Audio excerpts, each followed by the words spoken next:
À présent, la rediffusion de la parole est à vous.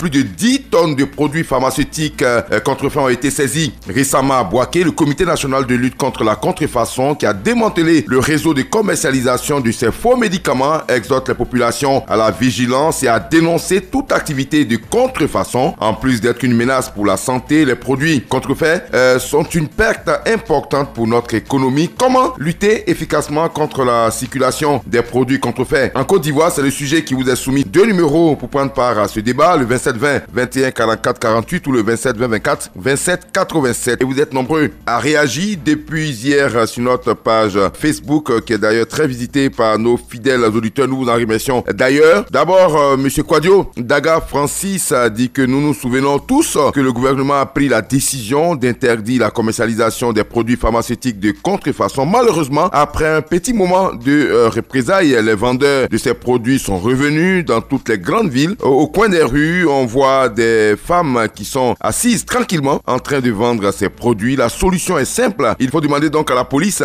des stupéfiants de poursuivre leur travail et surtout de le faire correctement sans accepter les pots de vin. Bonsoir, c'est Rémi. Nous dit félicitations au Comité national de lutte contre la contrefaçon. Les produits pharmaceutiques contrefaits constituent non seulement un danger réel pour la santé publique, mais aussi une menace sur l'économie nationale. Tous les citoyens, sans exception, sont invités à lutter contre le fléau. Mais pour la réussite de cette lutte, il va falloir dénoncer les acteurs sans autorisation et signaler les mouvements suspects sur ces différentes frontières. Signé donc Bosson à Sérémy. Au standard maintenant, nous sommes à Mama, c'est à 21 km de Gagnoa et nous sommes en ligne avec monsieur Adi Emmanuel. On vous écoute. Je pense que le gouvernement a fait beaucoup d'efforts dans ce sens, mais il faut reconnaître que c'est vrai, quand le gouvernement dit qu'il faut lutter contre ça, prendre les dispositions, mais il faut que le gouvernement aille jusqu'au bout. Parce que vous venez de dire tout à l'heure, même au marché, quand tu vois ces femmes-là, elles sont assises tranquillement sans qu'on les inquiète. Donc, de ce côté-là, moi, je comprends pas. On prend les dispositions, mais il faut qu'on aille jusqu'au bout, à la frontière. Puisque ces médicaments ne sont pas fabriqués en Côte d'Ivoire, ça vient de l'extérieur. Non, c'est pas forcément. Hein. On a démantelé il n'y a pas longtemps des usines ici même à Abidjan qui fabriquent des faux comprimés, donc c'est pas forcément de l'extérieur. D'accord, mais il y a des médicaments qui viennent de l'extérieur aussi. On est d'accord, voilà. On est d'accord avec vous. On veut juste préciser. Que nos forces de l'ordre qui sont sur les frontières, ils n'ont qu'à enlever dans leur tête la corruption. Parce que quand j'ai fait l'analyse, si ce que le gouvernement décide de faire, si ça n'avance pas, c'est parce que il y a la corruption aussi qui est là. Si ce côté-là, on enlève ça dans nos têtes, nos forces de l'ordre, je pense que à 90%, on va éradiquer ce fléau-là. D'accord. Sinon, vraiment, Adam Bagayogo, c'est contre la santé des populations, mais la population elle-même, elle va s'approvisionner là. Oui. Puisque ça est là, elle va s'approvisionner. D'accord. Donc vraiment, je souhaiterais que vraiment chacun mette le sien, mais si c'était caché là, on pouvait dire non, il faut signaler, mais ça y est en plein air, tout le monde voit. D'accord. Donc vraiment, le gouvernement a allé jusqu'au bout. C'est compris. Merci, monsieur Adi Emmanuel. Merci de nous appeler. Donc, de Mama, il souhaite qu'on mette un point d'honneur à la lutte contre la corruption qui, selon lui, est à la base, bien sûr, de l'entrée de ces produits-là sur notre territoire. Monsieur Zakaria Gourou, lui, nous appelle d'Abangourou. On vous écoute. Oui, je suis d'accord avec mon prédécesseur. Vous savez, quand le gouvernement donne une décision, qu'il aille jusqu'au bout. Pourquoi je dis cela? Parce que ces produits contrefaits vendent beaucoup sur nos routes et dans les marchés, même nous voyons. Et quand c'est comme ça, la police voit, personne n'intervient. À cause de quoi? La corruption. Donc, moi, j'aimerais que le ministre en charge de la corruption joue... En charge de la lutte, M. Zakaria Gourou, il n'est pas en charge de la corruption, il est en charge de la lutte contre la corruption. Bon, voilà. Pardon, je suis trompé. Ok, d'accord. La corruption, pardon. Pas autant pour moi. Le ministre en charge de la lutte contre la corruption la bonne gouvernance. Un effort à ce côté. Sinon, nous voyons ces médicaments-là qui vont sur la route. Et quand il y a une loi qui est installée, les gens ne respectent pas la loi. Sur de la corruption, à cause des billets des banques, c'est tout cela qui fait le problématique. Sinon, le gouvernement ivoirien joue un grand rôle pour la population. D'accord. Mais voilà le côté qui handicape un peu la société. D'accord. Donc, si la corruption règne, je pense que cela va entraver le développement du pays. D'accord. Merci beaucoup. Il faut taper fort. Merci. Voilà un peu mon intervention. Merci beaucoup. Il faut taper fort. C'est donc ce que souhaite Zakaria Gourou, notre auditeur d'Abangourou sur notre page Facebook. Christophe Kwame, qui nous dit que les produits pharmaceutiques contrefaits sont les destructeurs silencieux pour la population. En effet, je salue la manière dont ils ont agi comme solution. Il faut que le ministère de la Santé mette un comité national de lutte contre les produits de contrefaçon pour traquer ces tueurs silencieux. C'est un comité qui existe déjà, M. Christophe Kwame, et qui réunit d'ailleurs plusieurs entités. Vivement, il faut que cela soit fait le plus tôt. Christophe Kwame, à qui nous adressons nos félicitations. Fidèle auditeur de Radio Côte d'Ivoire, qui vient d'être père d'une jolie petite fille, future auditrice fidèle également de Radio Côte d'Ivoire. Nous l'espérons. Au standard, M. Zamblé Alphonse nous appelle de Oumé. On vous écoute. Bien, Adama, les produits contrefaits, c'est vrai, ça agit sur l'économie du pays, mais et notre propre santé. Ça cause beaucoup de dégâts sur la santé et ça dégrade la santé. Vous pouvez acheter un comprimé dans la rue, le prendre, vous serez soulagé de votre céphalée. Mais est-ce que vous savez que ça peut engendrer plus tard, surtout les maladies métaboliques, insuffisance rénale? Alors, parlons pas de la pauvreté, ne parlons pas du contrôle aux frontières, mais pensons à notre propre santé. D'accord. Parce que ces médicaments causent beaucoup de désagréments sur le plan de notre santé. D'accord. Alors, on arrête d'acheter les médicaments. Nous n'achetons pas. Est-ce que ces dames-là vont s'asseoir au coin des rues pour vendre des médicaments? Pas du tout. S'il n'y a pas de demande, il n'y a pas d'offre. Exactement, Adama. Arrêtons de nous soigner avec ces genres de médicaments. Raison pour laquelle on a mis sur le marché des produits génériques. Bien sûr. Des médicaments génériques. Donc, pourquoi ne pas aller acheter des médicaments et nous allons acheter la maladie au marché. Sinon, ça se trouve un peu partout dans les marchés. Alors moi, je demanderai au comité de surveillance de la lutte contre la contrefaçon de médicaments d'être vigilant. D'accord. Afin que ces dames puissent quitter le marché. Elles essaient d'autres commerce. D'accord. Mais au lieu de vendre la mort. C'est compris. Adama, c'est ma contribution. Ouais. Merci. C'est très bien dit, au lieu de vendre la mort, parce qu'effectivement, c'est la mort qu'on achète avec ces médicaments non contrôlés, dont on ne maîtrise pas du tout le dosage, qui sont exposés au soleil, qui sont pas dans les conditions normales de température et de pression. Et puis, vous l'avez dit à l'instant, et je suis parfaitement d'accord avec vous. Aujourd'hui, on a la CMU qui nous permet d'avoir des médicaments à taux réduit pour 1000 francs CFA par mois. Donc, il faut éviter de se rendre plus malade avec ces médicaments. Notre ami Diomandé Mamadou est à Sipilou. On vous écoute. Adama. Oui. C'est un gros coup de filet. Et ils ont fait travailler contre les produits contrefaçon. Et ces médicaments tuent. C'est des médicaments sans dose qui sont exposés au soleil. Adama, oui. C'est vrai. Mais aussi, il doit mettre une surveillance sur les pharmacies aussi. Les médicaments grimpent à haut prix. On peut pas par rapport là, de 100 francs là. Actuellement, tu as monté pour aller dans une pharmacie, tu as peur. Donc, c'est vrai, les médicaments contrefaçon, n'est pas bon pour notre santé, mais les pharmacies aussi, il faudrait qu'on mette une surveillance aussi. Parce qu'eux, ils en profitent de l'occasion pour augmenter chaque jour les médicaments à la pharmacie. C'est pour ça là, nous les pauvres là, comment on va se soigner? Mais tu as 200 francs, la pharmacie, tu payais l'appartement à 100 francs avant. Tu as 100 francs, tu vas à la pharmacie, la pharmacie a augmenté hier, tu as 300 francs, tu as 500 francs, tu as 200 francs. Le pauvre, il a besoin de se retourner, tu peux venir pas seulement là en patiente.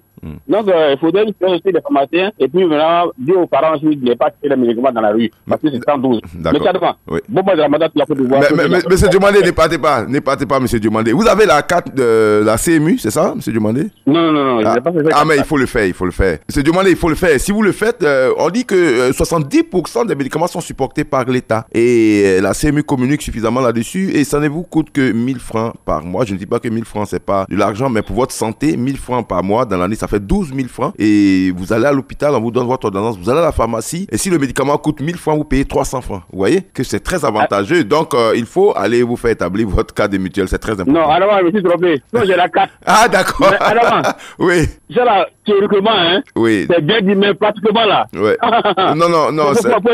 Il faut aller essayer encore, parce que je pense qu'il y a une campagne de sensibilisation qui est passée. C'est vrai, il y a eu beaucoup de dénonciations, on est d'accord, que ça fonctionnait pas au départ, mais après plusieurs sensibilisations, la liste des médicaments les pharmacies sont publiées régulièrement. Allez-y essayer, ne vous restez pas à la maison pour dire que c'est pas bon. Allez essayer et vous nous direz. Merci beaucoup à Sipilou.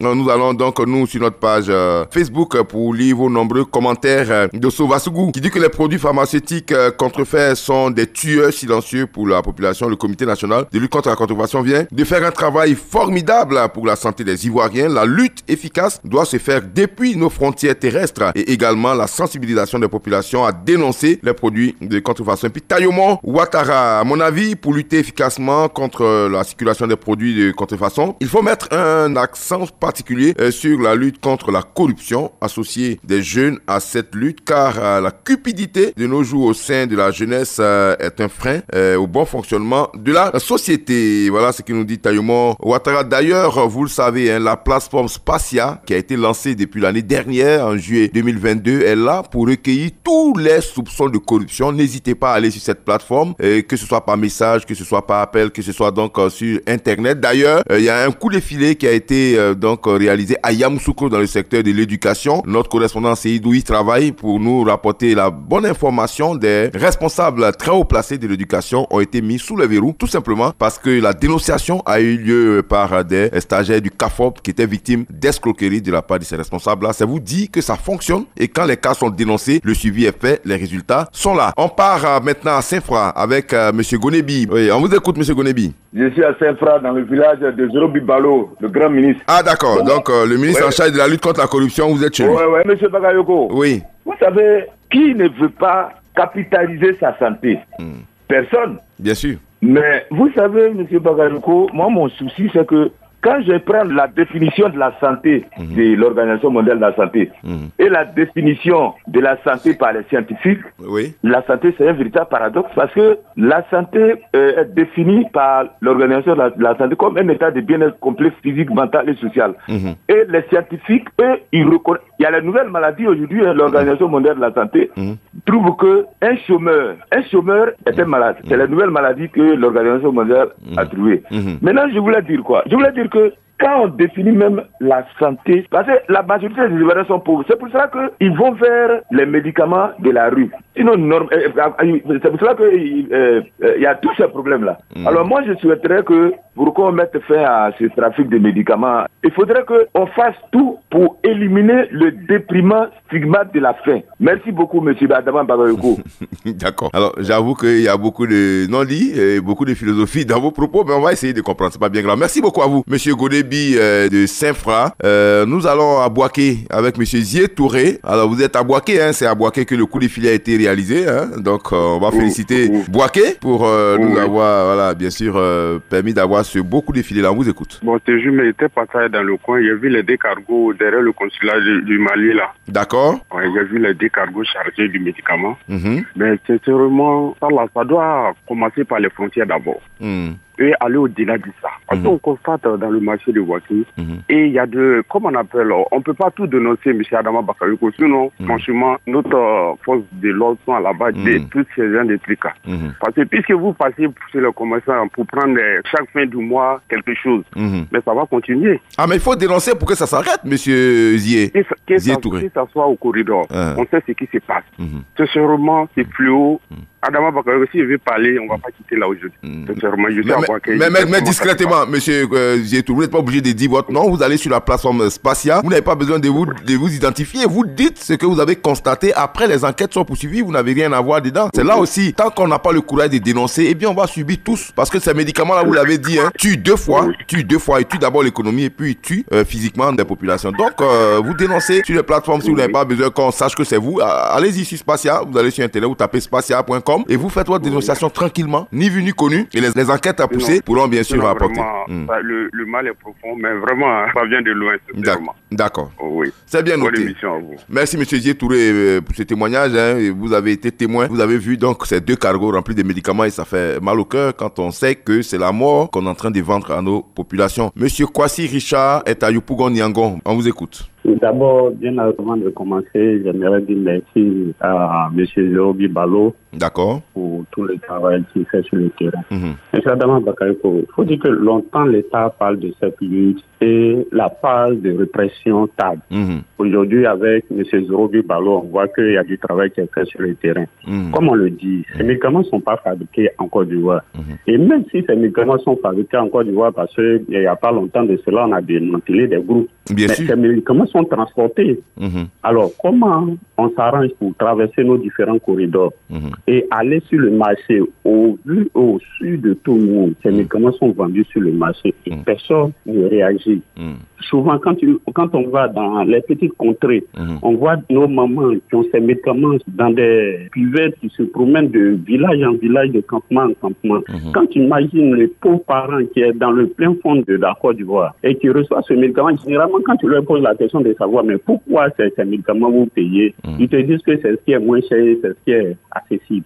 Parce qu'ils doivent parcourir des kilomètres, rien que pour avoir ne serait-ce qu'une plaquette de paracétamol. Donc, la politique de rapprochement des services de santé à la population, je pense que c'est une solution. Et la phase de répression, mettre des agents au contact de la population, c'est encore une manière de réprimer et lutter contre la contrefaçon. D'accord. Donc, dit que dans toutes les grandes villes, qu'on fasse des visites inopinées dans les marchés, parce que c'est là-bas que ça commence. D'accord. C'était juste ma petite contribution. Non, c'est une très bonne contribution. Hein. C'est pas une petite contribution. Elle nous permet de comprendre. Hein. Et ça, c'est Radio Côte d'Ivoire qui vous remercie chaque jour. Vous tentez en tout cas d'apporter des éclairages et rassurez-vous, le gouvernement nous écoute et suit tous vos propos, bien sûr, minutieusement. D'ailleurs, vous ne le remarquerez certainement pas, mais plusieurs décisions sont prises en tenant compte, bien sûr, de la vie des Ivoiriens, sur des questions importantes qui concernent la société. C'est ici, donc, qu'on va s'arrêter pour aujourd'hui. Un commentaire, celui de Bertin Tola, qui dit que la contrefaçon est un fléau difficile à combattre car ceux qui la pratiquent usent de nouvelles astuces chaque jour. Pour lutter efficacement contre ce fléau, il faut que chaque citoyen soit le gendarme de son voisin et dénonce toute pratique suspecte. Voilà, bonne semaine sainte à tous les chrétiens qui sont présentement, bien sûr, dans la dernière semaine pascale. D'ailleurs, le week-end prochain, vous le savez, c'est la fête de Pâques, la fête chrétienne, mais qui est l'apanage depuis plusieurs années des Baoulés, d'où Pakinou. D'ailleurs, nous serons bientôt avec ces populations-là pour comprendre et puis vivre cette chaleur dans cette ambiance formidable qui vous sera donc retransmise sur les antennes de Radio Côte d'Ivoire. J'aurai donc beaucoup de plaisir à vous retrouver la semaine prochaine.